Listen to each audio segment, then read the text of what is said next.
নবী এই অর্থে নবীজি সাংবাদিক ছিলেন।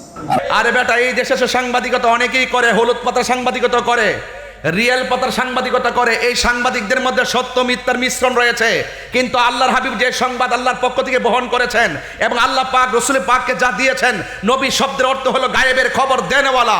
সেই নবীর কথার মধ্যে যারা পরিমাণ কোনো সন্দেহ নাই।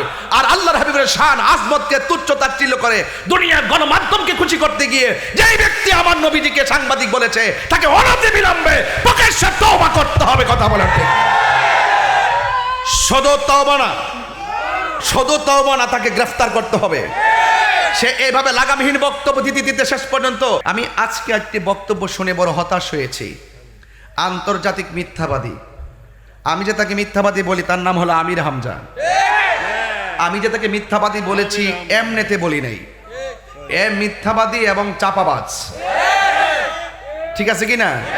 তো আজকে একটা বক্তব্য আবার নতুন করে শুনলাম, এটা আমার জীবনে প্রথম শুনলাম। সে বলতেছে নবী শব্দের অর্থ হলো সংবাদ বাহক, আর যিনি সংবাদ বহন করে তাকে সাংবাদিক বলা হয়। সুতরাং নবী নাকি সাংবাদিক ছিল। কাকে খুশি করতে গিয়ে বলতেছে? ওই বাংলাদেশের সাংবাদিকদেরকে খুশি করতে বলতেছে, গণমাধ্যমকে খুশি করার জন্য।